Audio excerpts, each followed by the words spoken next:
gentlemen, I introduce to you the 2014 Mazda 6. Thank you, Mazda, for bringing sexy back. Coming up next on the Fast Lane Car.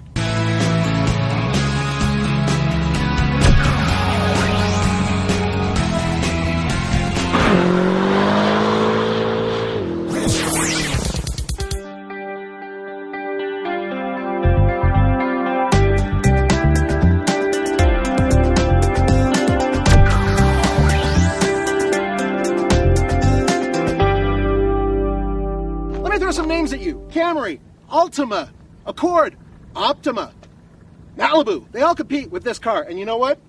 I'm sorry, they don't hold a candle to its styling. I mean, just look at it. It's sexy. It's got curves.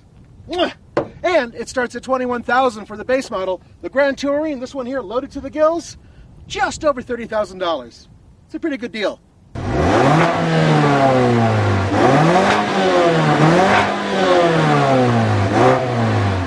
Skyactiv. This is the new keyword for all Mazdas.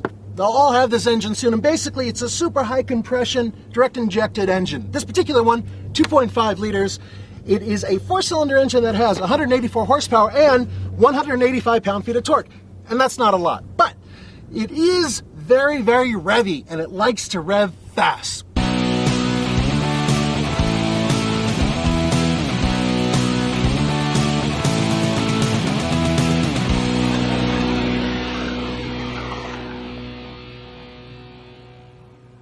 And more importantly, to some of you out there, there will be a turbo diesel version of this coming very, very soon. And it's going to have over 300 pound-feet of torque. This particular engine is hooked up to a 6-speed automatic transmission, which is interesting because a lot of guys are going to 7, 8, and even 9-speed automatic transmissions. But this is one of the smoothest transmissions I've ever sampled.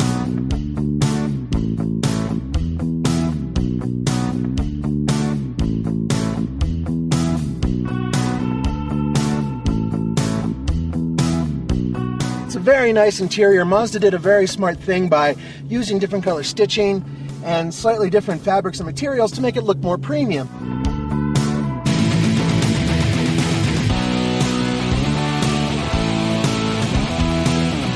The reality is it's about as good as, say, a Camry's interior, but I like the fact that they used, instead of wood or fake wood, a metallic plastic swath that goes all the way through the interior.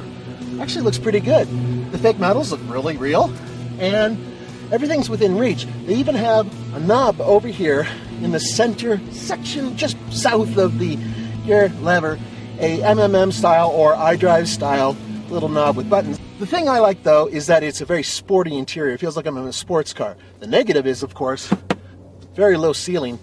I'm a little over 6'1". Roman with the hair is 6'3", 6'4"-ish almost. He's got a lot of hair. No, he's actually 6'2", but the point is that we can fit, but not with a lot of extra headroom. Good legroom, though. Best of all, though, check out the back. I sit comfortably behind myself. Once again, I'm a little over 6'1", seat's not quite all the way back, and I have some pretty good legroom. And the seat is nicely scalloped in case I have even bigger legs like the freakishly long ones on Roman. Headroom's okay too. When I lean my head back, I'm not touching the roof, and that's rare for a car with such an excellent looking roofline. Trunk space is pretty good. It's a little shallow, but it'll hold at least 1.5 Nathans, and we all know that means about 2.5 big golf bags. Liftovers, a little bit on the high side. Once again, I would say middle of the pack. This thing just does everything right in the middle.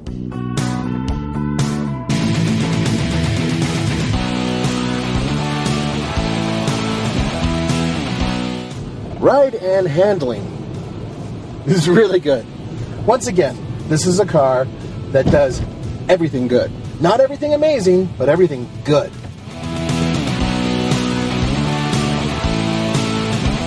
I would say I've driven the Honda Accord, the new one, and it rides a little bit better. It's a little bit, the sound deadening's better. There's the dampening's a little bit better, but this is a little bit more sporty. It has a little bit more, how would you put it? Liveliness in it, a little bit more Viagra in it, maybe a little bit more lead in the pencil. It's better. in that respect. So going around a corner, normally the steering is really light, and it's not my favorite thing in the world, but once you start speeding up and you start pushing it through the corner, the steering is nice and heavy, but not crazy heavy. So it's cutting the difference between really light, really heavy. It's right there in the middle. Once again, in the middle.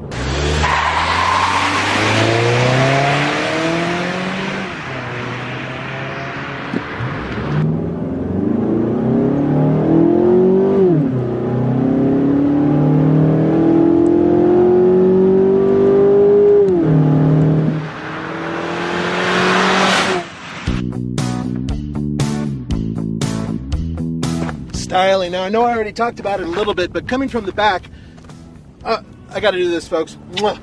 Slap the rear. It's so good looking. They actually went through a lot of trouble, you can tell, on the clay models, just trying to mold every line to make them curve, to give it a Coke bottle shape, and to bring these lovely lines up. Everything moves up, and then it just kind of tapers lovely. And look at that. Huh? Metal bar back there? Had to do it twice. A couple issues. I come back to this teeny weeny screen for navigation. You have to focus on it so much that you really have to take your eyes off the road, and that's not good. Mazda seriously has this problem through their entire line of vehicles, these tiny little navi screens. So they need to make those bigger. I mean, hell, the Dodge Dart's nearly twice the size of this screen, so it needs to grow. I also have to give it up for these beautiful 19-inch wheels. I highly recommend them. They are just simply gorgeous. Look at that little rotary thing going on over there. Whew! Nice! You may have noticed that I didn't stand in front of this car once during this entire video, and there's a very good reason. Because you didn't want to see me, you wanted to see this, and I don't blame you. Dude, I know it's obvious. I love this car. On the TFL scale of buy it, lease it, rent it, or forget it, I'm definitely giving the Mazda 6 a buy it. Look, it's got a couple little issues here and there, but for the most part, what you get for the money and how good it looks, it's fantastic. For the Fast Lane Cars, this is Nathan Adlin. See you next time.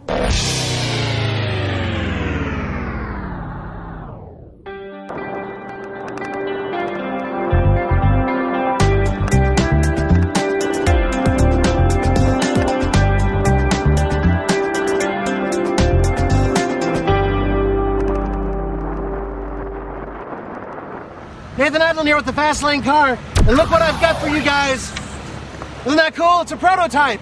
It's called the Jeep Grand Cherokee Trailhawk 2. As you can tell, my voice is nearly gone.